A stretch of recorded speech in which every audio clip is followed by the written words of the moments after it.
Hello, and welcome to another episode of the William Branham Historical Research Podcast. I'm your host, John Collins, the author and founder of William Branham Historical Research at william-branham.org, and with me I have my co-host and friend, Christian Thomaßen. Christian, it's good to be back, and we have had an overwhelming number of people say, bring him back, bring Christian back. I don't know if you noticed the comment feeds on the first video that we did, but it got such positive feedback that you and I started talking. We thought we might do some more of these, and the subject that you picked today, interestingly, is one that I've been thinking through. I haven't yet formed in my strategy of laying these things out where people can understand them. I've not yet formed that strategy. So this will be my first attempt at trying to think through this. But the idea of language, it is so significant.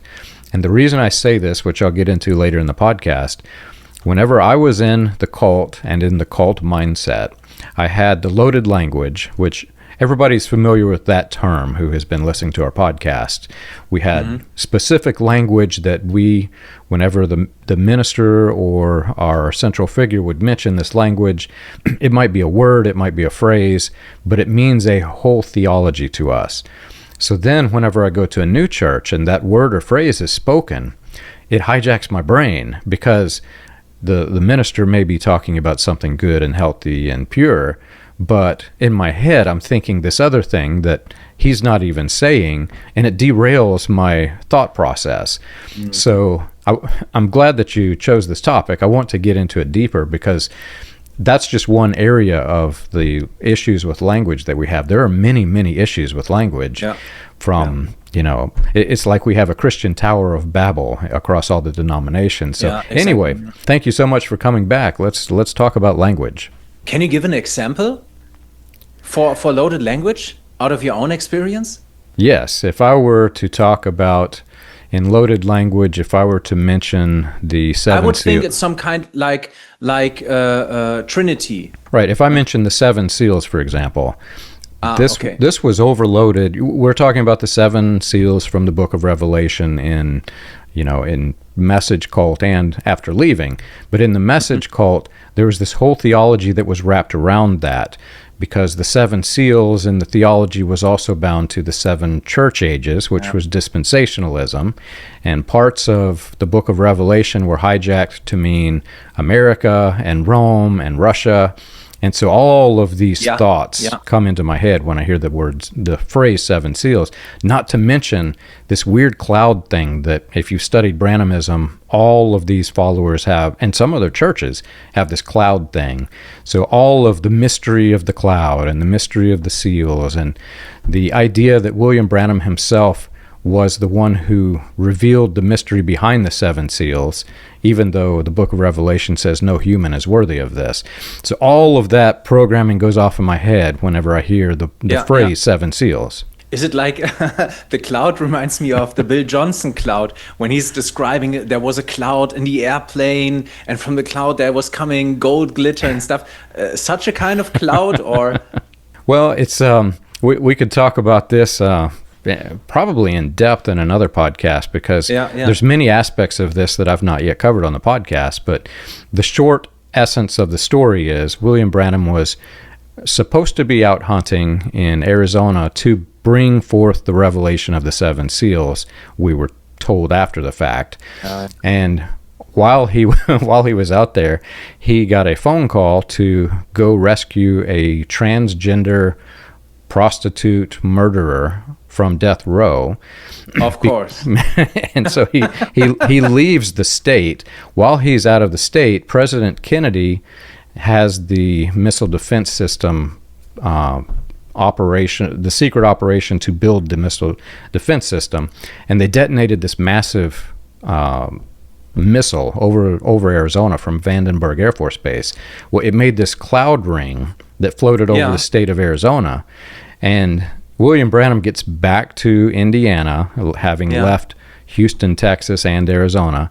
And he says, I was standing right under this. That was seven angels that came down to give me the seven seals. And and we believe this stuff, right? And he was not even in the state at the time it happened. It's very interesting. Like false teachers always revolve around these kind of topics, like the seven seals, Revelation, the clouds, the gold, the diamonds, emeralds, and stuff like that.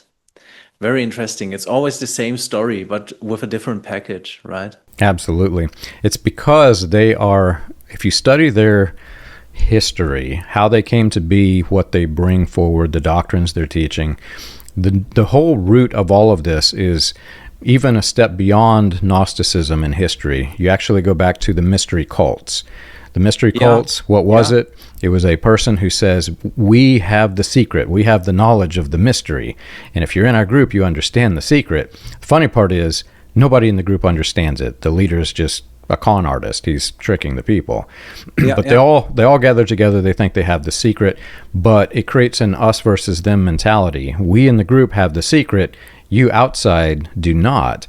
And it ties back to our language discussion, because to further solidify their belief in the quote-unquote mystery, they create a language around it that nobody else knows but can be spoken in plain, in my language it's plain English, but spoken in plain words, I should say, so that people who are outside the mystery cult, they hear the words and they have no idea what this group is talking about. But if you're in the group, the language itself is the carrier. In Germany, we call it Deutungshoheit. So there's one specific person or a state that is allowed to say what a meaning a word has. He's the one to define the terms. He's the one to define the meaning of totally void words like wonders or exciting or ich habe einen Eindruck, I have a revelation, whatever that means, right? Yeah, and that's really, when you trace what we have today, all of this weird mess that we have today, the revelation and the language, really that's the root for it. Because all of these con artists, I'll just say it outright, these con artists trick people into thinking that they knew these secret divine mysteries. And that if you join our group and learn our mystery, you can become just like God. That was really what they were selling, which is really ironic. If you go back to the book of Genesis and you understand the concept of what happened in the original sin, it was the fact that Satan said, you too can have this divine knowledge. I have a question for you. Do you know The Secret? There was a DVD called The Secret. Is it known in the USA? There was a DVD and there was a book, and I was fascinated with this. Whenever I came out of the religion that I left, Branhamism, I was studying, at that point in time, I was studying Gnosticism, and I was learning about the gnosis, the secret knowledge. I had not yet went back to the mystery cults, but I was understanding Gnosticism, and I was like, what is this, man? This is like Gnosticism, but packaged in a book, and people are just eating this up. And there was a murder trial. I can't remember the name of the lady, but she killed her husband, and she was, I guess she was a Mormon, and they had all of this news coverage of this trial, and she had this very confident face, like a con artist. And what she was doing was she was trying to practice the secret. And the secret basically was, if you think positively towards something, it's like positive confession in Charismania. If she thinks positive, she can sway the outcome of events. So she believed that even though she killed her husband, she would be able to sway the jury by using the secret. Yeah, that's one kicker. Here's a very interesting story. When I grew up, I came to know The Secret as well. It was widely popular in Germany, and I don't know if it's similar in the USA, but esoterics in Germany is nothing special. It's not even recognized as occult. It's so normal, you can go into any random library and there will be a huge space just for esoteric books. Just as normal, like in America, motivational books or coaches, or these like Donald Trump, How to Be Successful books.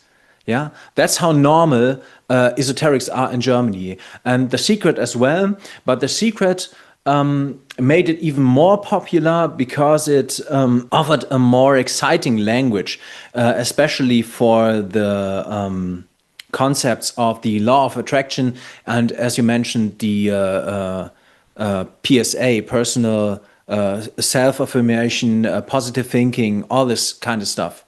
So when I was growing up, my whole environment, like the generations after 68, the hippies, was saturated with this kind of thinking, this type of thinking, worldviews, concepts, and of course the language.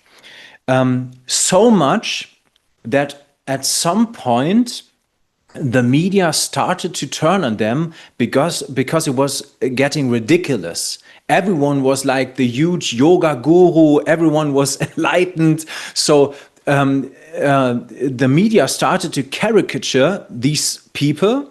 We had weekly formats like the Wochenshow, and there was always a guy like presenting the yoga guru using this language to have a laugh. And there was a movie called Keinohrhasen. And I will never forget this. In the beginning of the movie, Till Schweiger sits down. He is like some kind of reporter, but he hates his job. And this is one of his last interviews because he can't deal with it no more. In front of him is an ex-German. He was in California for a time. He comes back like shining, full of energy. Let's make it happen. Let's make it real. That's that kind of language. It was ridiculous. The whole seminars were laughing because everyone could relate to this person, like totally overhyped with his, oh, you can make it real. Just talk about it. You can talk it into existence. Because everyone had such a person in their life. So when I came to faith and my environment started to develop this kind of language through Joyce Meyer, we talked about him. It doesn't matter. Jesus Culture, Bethel, Bill Johnson, guys like that. I was aware of what was going on and I started to distance myself. And I knew from the get-go, language might be one of the most important topics, one of the most important battlefields of faith, because language is everything or nothing. And if we go back to basic and see how God created through his word, interacted with his creation by language. Then we have the Tower of Babel, we have Pentecost, we have the beginning of the book of John.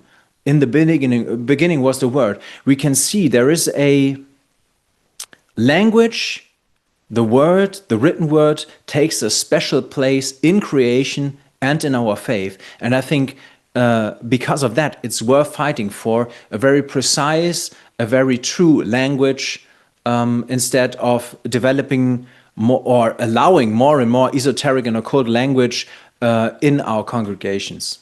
Even more interesting, the words that are used in the Christian version of the language are not quite of the same meaning for the words that exist outside of the Christian language. An example of this that I studied for probably over a year, I was studying prophecy. What is prophecy? And I began, because I'm studying the ancient world, I'm studying the evil path. I'm looking through all of the different, the different pagan religions. I'm looking at the Oracle of Delphi, people like this, and I should say the oracles of Delphi. There were many, but there was one appointed as the oracle. Mm-hmm. But because of that structure, because there was one Oracle of Delphi and had, these sub-prophets or whatever, I can't remember how you called the others. To me, because of my framing of the language, I associated them to the word prophecy in the same way that I did Christianity. And it took me almost a year to realize that the two can't coexist as the same thing. And why I say this is, so there was in the United States, there was this idea, I don't know exactly where it came from. I think Mormons may have been the first one to have the concept, but basically the school of the prophets. Come to us, we will teach you to become a prophet, and you will speak with prophecy. Mm-hmm. this doesn't really match Christianity. In Christianity, the prophet is nothing more than a mouthpiece. He or she may not even want this thing, but suddenly they open their mouth and God is speaking through them. It is a tunnel from which God can have his voice spoken and others can hear his voice. And it is spoken in a language that those listening can understand because God wants to speak to them. Now fast forward to what we have today, which developed in a weird way because of Pentecostalism. And a con artist that we talked about before the podcast was recording, Charles Fox Parham, he had this notion that prophecy would come in the form of spoken, speaking in tongues. But before the speaking, it was actually writing in tongues. And I've got on my website, you can see the scribble marks. It looks kind of like a tic-tac-toe game even. Somebody scribbled some chicken scratch onto a piece of paper and said, "This is God speaking to us." Yeah. And the first thought that hit me, I've studied at this point the different pagan religions, etc. The first thought that hit me was, not even the pagan religions would accept this because nobody can understand this thing. and so after this, the con artist tells all of the people in his con commune that we're going to go conquer and claim dominion in the name of Christ, the entire continent of China, the country of China, and we're going to go in and we're going to speak this gobbledygook, and they're going to hear us in their own words. They go do it, nobody can hear them, nobody can understand, they almost starve, and they come back. That was the premise and foundation for what developed, because from that root developed the notion that A, it's the human in control of the words for prophecy. That's why we have the schools of the prophets. B, the humans don't really need to understand it. The prophecy itself, having the experience, is more powerful than what God is speaking through the person. And C, you can have this thing, and it might be incorrect, but if you get 2 or 3 of them, we take the batting average and we try to see, well, which parts are correct of this mixture. So for me, when I heard the word prophet, for me, this was a loaded language. It was a loaded language to mean that it is an inaccurate, boastful, nonsensical experience, and that experience is the greatest thing on earth. That's how I was taught. And I'm in a normal church that doesn't have any of this. It wasn't a charismatic church. And when they started talking prophecy, my head went that direction. But they were actually talking about an event where God is speaking to the people. They clearly know what God wants them to hear. And it is 100% correct because God is all-knowing. That's the path they were headed. My path was completely backwards. I remembered one of the guys I talked about in the beginning, that was John G. Lake. I remember him very specific because some of the people in my congregation started to read his books, and one of his magic formulas was to declare what you will or what you want to speak into existence. I don't know how much declare is used in America or in the UK, but in Germany, it's a very old term. Ich deklariere. That's a very old term, or even a more law-specific term, to declare. So when these people around me that I knew from youthhood, started to talk like, ich deklariere im Namen Jesus, that was ridiculous.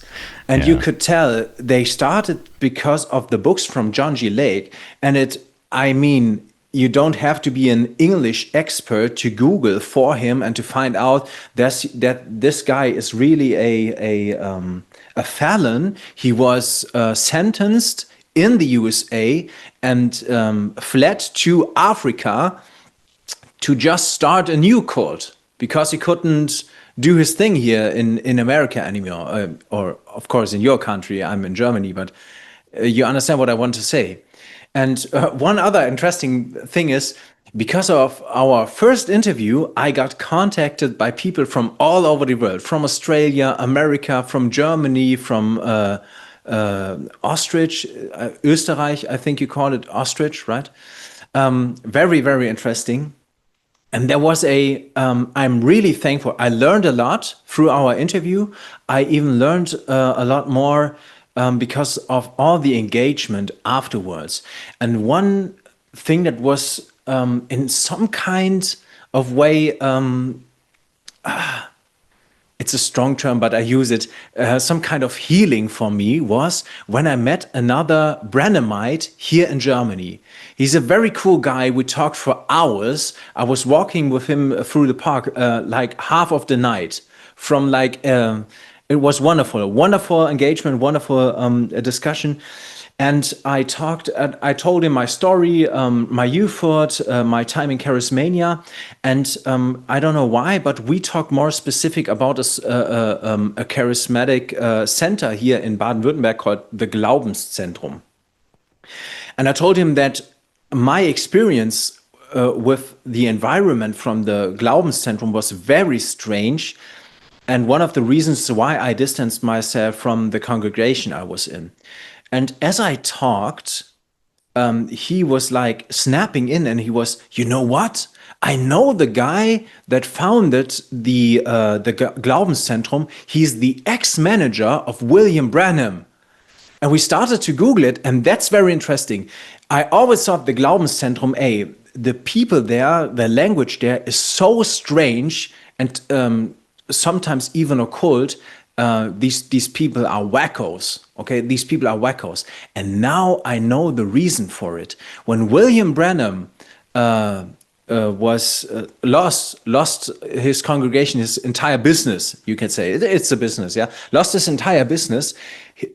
His manager was fleeing to Germany just to build a new that's called the Glaubenszentrum. And if you know that, then everything else makes sense.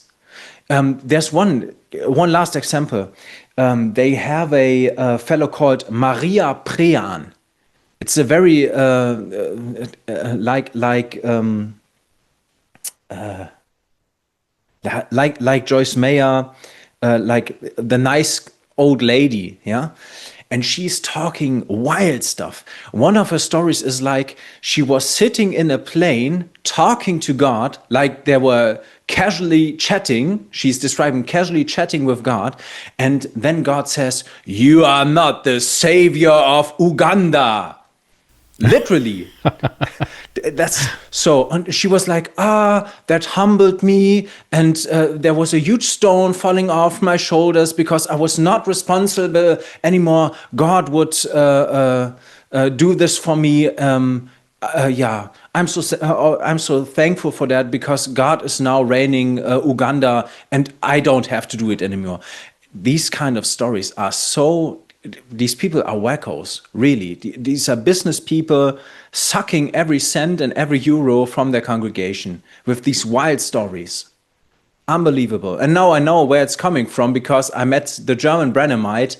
Unbelievable. And there's a deeper unbelievable story there, which Please. It would be a podcast in of itself, probably a series that we probably should do because you're in Germany.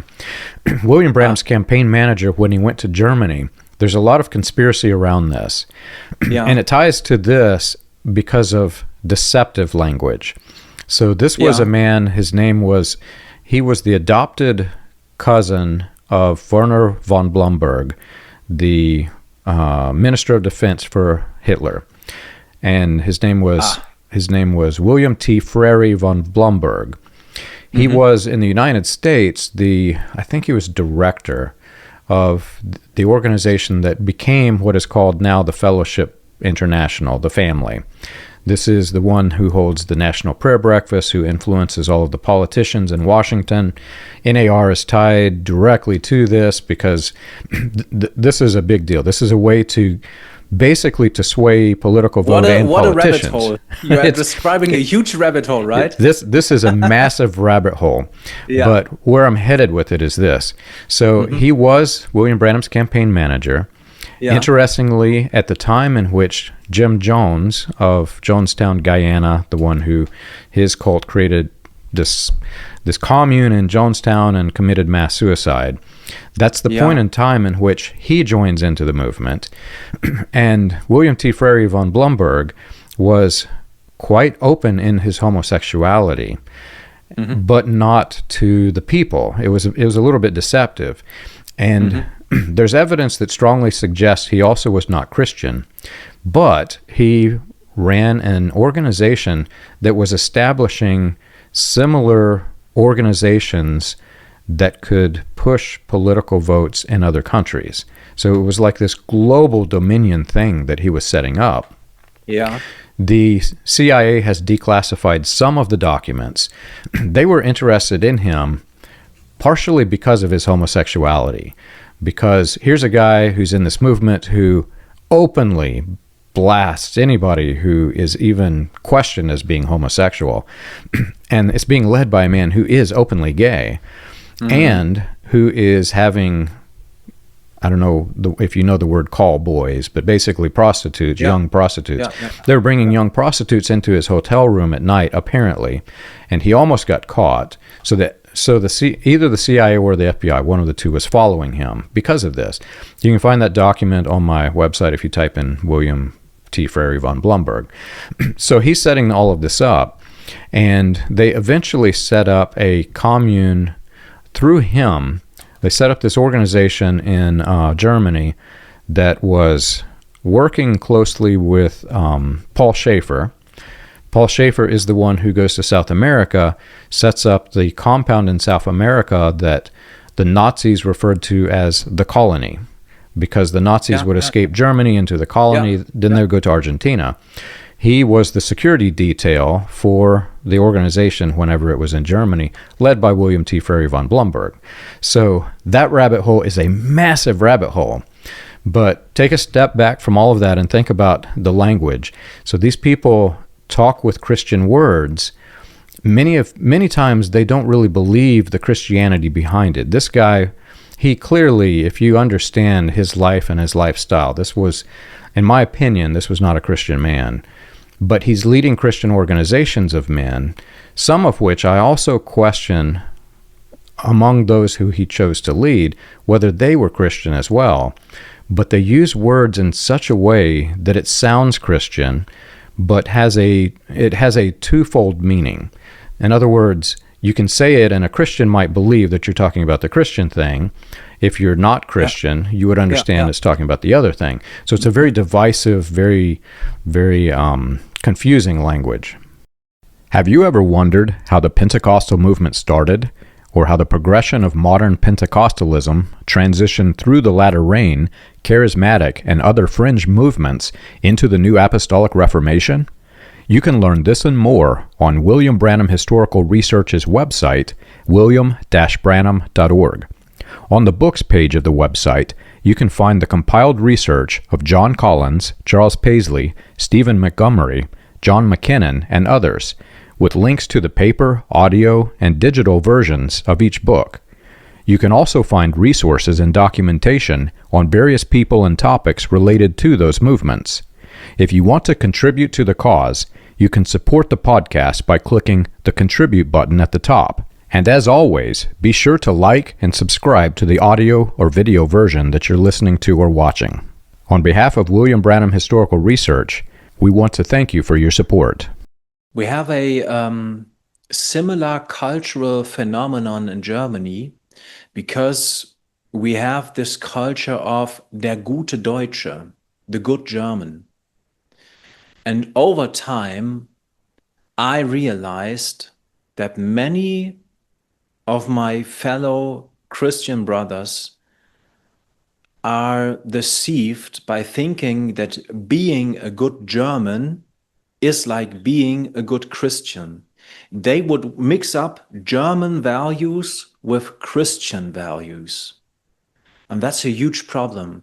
The disconnect there isn't, in some kind of way, it's a similar language, it's a similar morality, but it doesn't have the same basis, it doesn't have the same source, and it doesn't have the same goal. That's very interesting to me. That's something that I learned over time. In Germany, we have a huge problem with being a good German, while thinking that's what it means to be a good Christian. And you can talk about this very interestingly in contrast to the American people. The German people are, we call it staatshörig, the state over everything the state has to say is the truth. We follow the state, we love the state. Our politicians always want the best for us. So if you asked in the past, how could this happen in relation to World War II and Hitler, there's your answer. I don't know where this comes from, but there are books written over it. There's you will find thousands of videos on YouTube about this topic, the good German, and why Germans are so like a dog in relation to their state. I don't know a good English term for it, but it's dog-like behavior. We call it staatshörig, like the state is their god. Okay, and it's for us, for the German, it's most important to be a good state's citizen.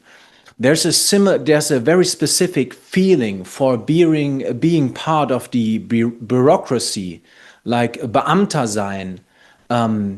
It's a very special branch of my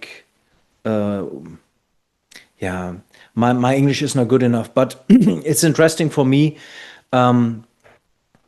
These people are good Germans and think of themselves, we are good Christians because we are good Germans. But these things are sometimes even diametral in difference. Yeah, very interesting.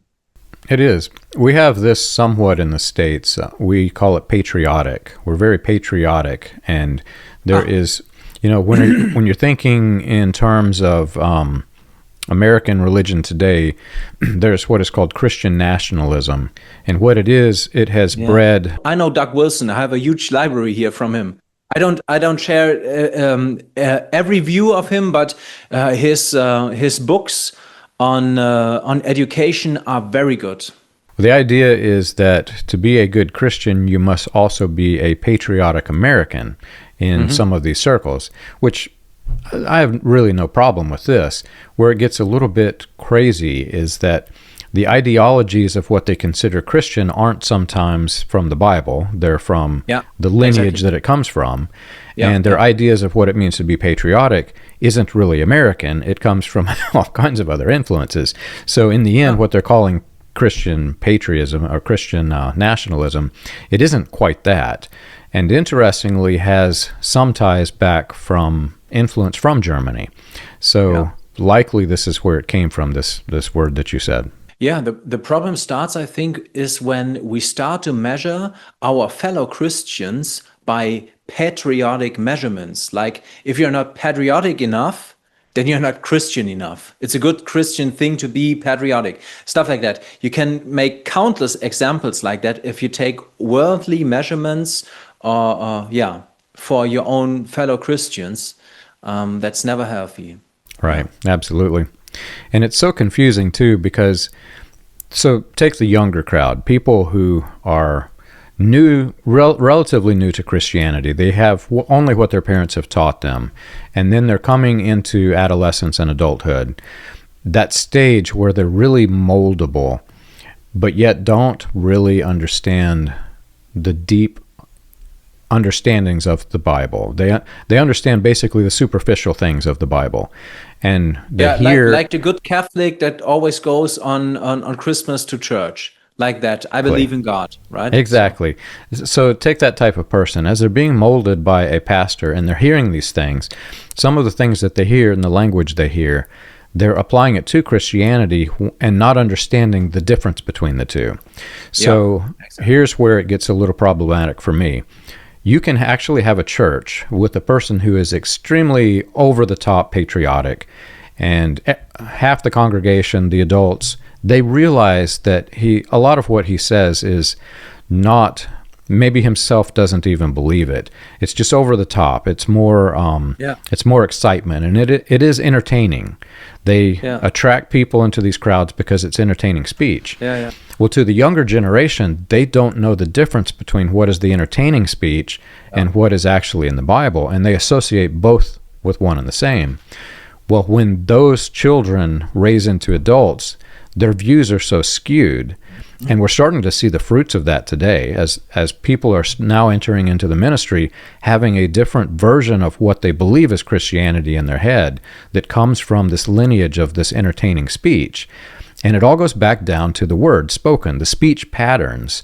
The speech patterns, if not accurate and correct and biblical in a Christian setting, can lead to a different religion that is not even Christianity but bears the same name. Yeah, it's exactly what we are talking about. We have a similar kind of problem because of the huge esoteric background from the hippie generations, raising up children. And now we have like Christian leaders like Johannes Hartl. He's engaging and bringing language into Christianity like in deine Kraft kommen, in Resonanz gehen, bei dir bleiben.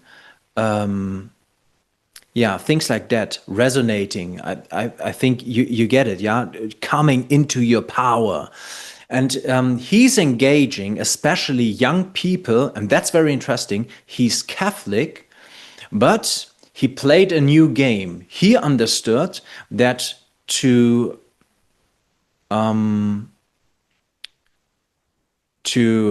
raise the Catholic congregations, he has to engage with charismatic teens because they are uneducated and they live by euphoria, basically. And if he uses language like come into your power, get into resonance, stuff like that, it's void language, but it sounds exciting.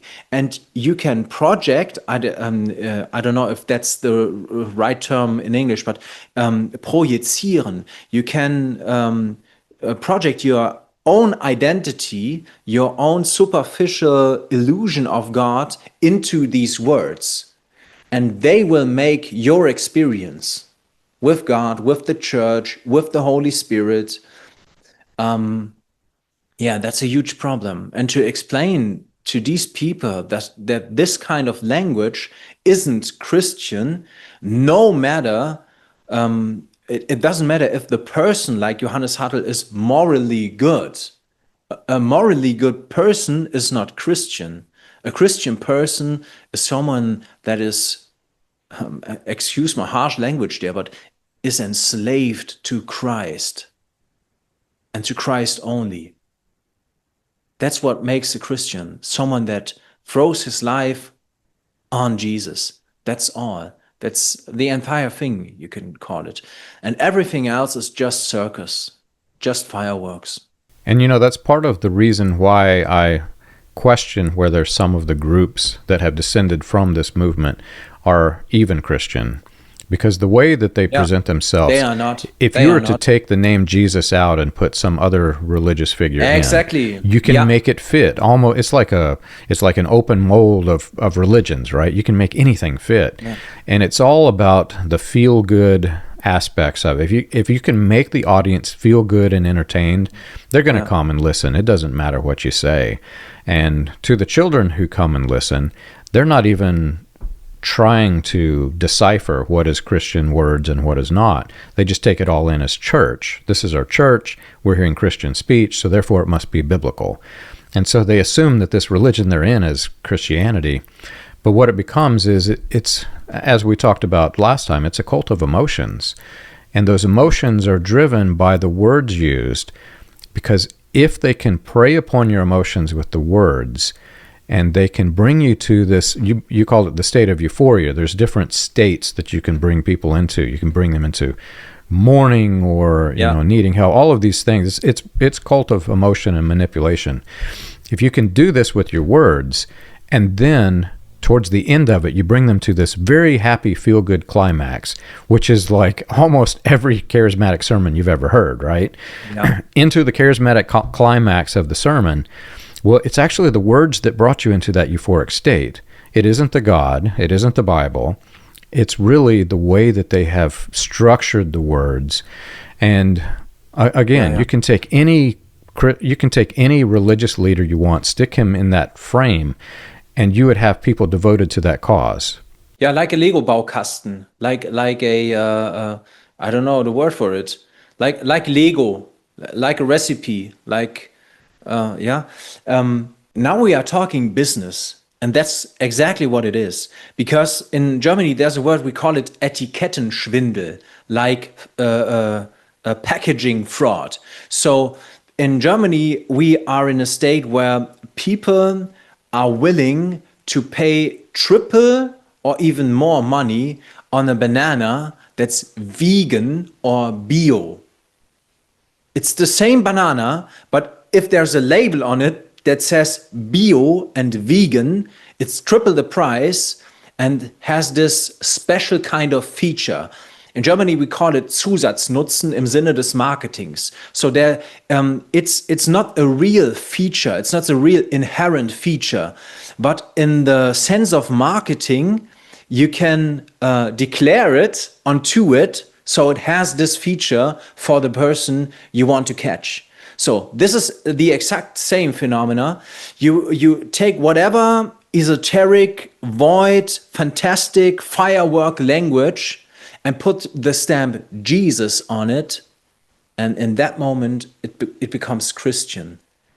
Talk about music, talk about books. Sarah Young, we were talking about this like a prophetic writing. Sarah Young was one of the fellows here in Germany selling her books like My Love Letters to Jesus, Angels Were Talking to Me, I Was Writing It Down. I experienced the same stuff just for making fun of it. I was in a congregation that was having a prophetic picture evening.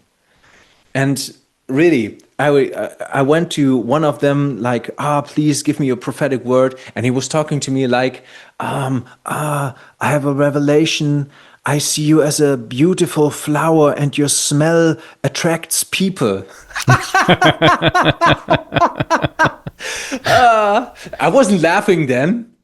I was just there to experience this, to talk about this, to reflect this with the people of the congregation. Some of them were my friends. Like, guys, what are you doing? He was talking about me like, I have a revelation, you're a flower and your smell is attracting people. What kind of buffoonery is this? Yeah. Yes, unbelievable. Back to business, yes. For these kind of people in Germany, like Johannes Hartl, it's just a business, nothing else. They will use every label, every feature that's morally good in the eyes of the people, like any trademark for my clothes that I can identify with, yeah, like soldier clothes, hyper attractive women clothes. You get it, right? Yeah. It's ridiculous, and the people buy into it, especially because they are young and are not well Christian educated. We have the same thing in the States. It's called false advertisement. You advertise something, but what you're advertising isn't true, and so therefore it is illegal in the United States. There are penalties that you face for it. But in the churches, this is where the gray area hits. Yeah, the product they're selling isn't a tangible product. It's a spiritual product. And the government does not know how to put laws around the spiritual product. And in fact, many of the laws are written such that they can't put laws around the spiritual product. But here, for me, this is where it turns into the gray area. They are selling tangible products. They're selling books that have these false advertisement claims. People who saw angels and Germany, demons. Here's something interesting for you. In Germany, we call it Heilsversprechen. Wir versprechen dir das Heil. Things like that are called Heilsversprechen. You know, such a problem because so the books they're selling, the videos, if you go to the Branham Cult headquarters, they're talking about the life story of Branham. They're selling this life story. None of it's true. I mean, there are maybe 5 out of 50 details that are true in it. The whole rest of it is fiction. So at what point can you say that the product they're selling, these life story videos and DVDs, etc., at what point is that false advertisement? And it turns into this really gray area because the government does not want to come into the church and take over the legalities of the products sold by the churches. Yeah, on the one hand, it's a huge kind of freedom that you have there in the USA. On the other hand, it's a huge problem because on the Sean Ryan show just a week ago, look it up. On the Sean Ryan show, there was a specialist. He has some kind of cultural roots as I have, like skating, hip hop, music, stuff like that. And he was making marketing videos for companies like Oakley, the sunglasses company, like snowboarding, all the wild stuff. And after he came to faith, he made some experiences with guys like Joel Osteen, like praising you, the heaven on earth, just give me your tenth. Give me your money and you will get it tenfold back, yeah? And so he started a business specializing in exposing these guys with the help of the CIA, because there's a interest in the American state for... not wire fraud, but tax fraud. So when everything can be called a church, is it a 401? There's a special, like we have a Verein. For you, it's a 401. I think it's 501. 501 ruling. Mm-hmm. So as soon as you call it a church, you don't have to pay taxes anymore. Yeah? And guys like Joel Osteen, let's take him as a prime example, know that and started to make a business out of it. And one of the examples in the Sean Ryan show was when this guy was interviewing guys in the jail. Some of them were really talking like, when I'm out of jail, I don't found a new mafia. I just found a church. Mm-hmm. That's the bigger scam. Unbelievable. Yeah. And that's exactly what we are experiencing now with these young, uneducated people that don't have the time or the experience nor the wisdom to read the Bible for themselves and to understand what they are reading. Absolutely. And the fact that this has enabled people to literally turn their structures of church into a business and prey upon the people in such a way that literally it is false advertisement what they're doing. Yeah. It's so troubling that this has been allowed to continue for so long. And no matter which trail of history you go into, every one of those histories goes into this entertaining form of speech. You'll find the old revivals that happened in, throughout the history of the United States, some in different various countries. What happened was there was somebody who was a motivational speaker, is what he was, got a lot of people very excited and created what is really could be considered a rally. You get a bunch of people rallying around what you're saying, but using the word Christ with it. And some of these movements turned out awful. But the speech, this patterns of speech is what attracted the people, not the God that they were pretending to announce. I'm very outspoken of this. I would say, let's take, for example, Mormons or here's a very interesting. I talked to a friend of mine a few weeks ago, and I explained to her that in Germany, we now have a problem of some kind of lost language. Because in the past, when you were reading a lot, in literature, there was a difference between, let's say, the Bedouin people, the people from Persia, and the Mohammedaner. So older literature would make a huge difference between a Muslim and, let's say, a Bedouin or a Persian. This difference is no longer. You don't find it in literature. You don't find it in the common language, everyday language. You don't find this difference in the media. So we are putting Bedouin people, Persian people in the same melting pot with Muslims. And I'm sorry, Muslims are no Christians, don't believe in the same God as we do, don't believe in the same Abraham, don't believe in the same God as the Jews. It's a completely different thing, just like the Mormons. There are even very interesting similarities between the history of the Mormons and the history of the Quran and Muhammad. Their entire narrative is very similar, and their teachings are wild. The conclusions are wild. So when you said a few minutes ago, there's this very strange gray area in spiritual matters. This is some kind of battle I am fighting right now. And you asked the question, at which point is something not healthy anymore? So if you take a sporty person, doing two training sessions per week, going for work, having some time with their kids at the weekend, this is a healthy person. So they start to eat burgers with their colleagues at work. Still a healthy person. They start to make party at the weekends and are eating burgers. Still a healthy person. They start to make party, eat burgers, start smoking at the weekend when they are at the parties. Is this still a healthy person? At which specific time can you not speak of a healthy person anymore? And it's you can make the same example for Christians. If you are, what's the word for it? There's a huge movement of people that are coming off faith. There are two different movements. There is deconverting and deconstructing.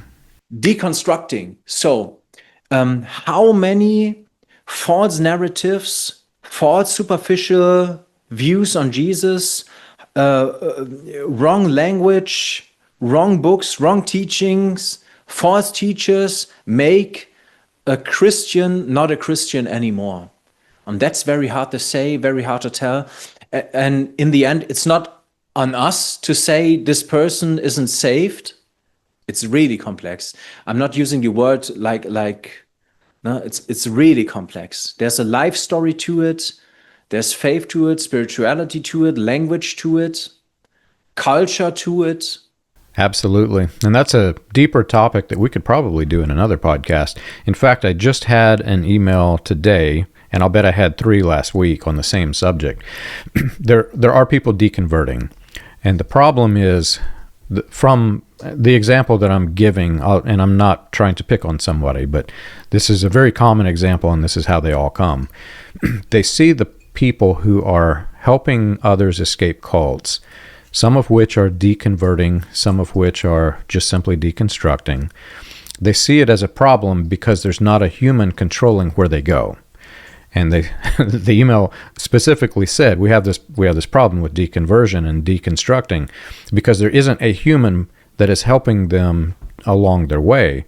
And the question is, for me, it's which God are they deconverting from is the first question, because was it even a Christian God? They, in my opinion, many of them haven't been a Christian to begin with. And many of the people trying to help them also don't really understand the God that's in the Bible. But the bigger question is, the Holy Spirit is the one to take you on this journey, not a human. And like you said, you can't say that somebody is not saved. How can you say this? Who can know this but God? And who can know what journey that they have to put somebody through? God may put somebody through very, very, very hard times, may even take them to the brink of hell and back so that they can have a greater story to tell others and go on and help other people to convert. So you can't really say that a human needs to be in control of this. That's one of my topics that I get very emotional about, because Yeah. there are people who really, really fight whenever people are coming in contact with critical information. They want to stop it. They do not want the critical information out. And the easiest way to stop it is say, well, these people they're leaving God and they need a human to be their leader to God. I think you and I are good examples for God taking our hand, leading us the way, but we never let loose of this hand, right? God was leading us the way. I came to faith in a charismatic environment, strong charismatic environment, but I was still holding on to God. I could make a difference between truth and people. And this kind of difference takes a lot of, and there's the topic again, maturity. Even let's say it's the same kind of maturity you need when you're on the battlefield of evangelizing people. Here's the good news. I told you everything I know, and from that moment on, I'm no longer responsible. From that moment on, there must be God touching this person. There must be the Holy Spirit making the words I told them the truth. They will only recognize them as truth through the Holy Spirit. And that's not my responsibility. It takes a lot of maturity. It takes a lot of experience. It takes a lot of thought to be there and to wait for God to reach out to this person. After that happens, when you see the works of the Holy Spirit in this person, you are responsible. Take them by the hand, show them the Bible, take them to your congregation, share time with them, share your table with them, things like that. But that takes a lot of maturity, experience, wisdom. And it takes a lot of trust, and to trust the God that you believe. Yeah, of course. The big thing, like, what's it going to do? At the ocean, there may be somebody who's standing there calling out, there's danger in the water, do not swim out there, and there's somebody out there swimming. Well, this isn't the person who goes and rescues them. There's usually somebody else who comes with the rescue crew. Yeah. So the people who are looking at religion and saying there's danger in this water, don't swim there, they may not be the minister who is helping to guide them, or, exactly. Whatever is the person that this email is suggesting. But anyway, that could be another topic for another day. I can probably think of 50 good topics you and I could do. Thank you so much for doing this. There's so much I can learn from this, because I actually have to engage in a different language that always leads to new thoughts or new ways of describing things. And by describing the things, I learn a lot. By listening to you, to your experiences, I learn a lot. The people that are engaging with me because of the interview, I learn a lot. That's a huge blessing for me. Well, it's extremely fun to learn and grow and become a better person. So glad you're doing this. If you've enjoyed our show and you want more information, you can check us out on the web. You can find us at william-branham.org. For more about the dark side of the New Apostolic Reformation, you can read Weaponized Religion: From Christian Identity to the NAR, available on Amazon, Kindle, and Audible.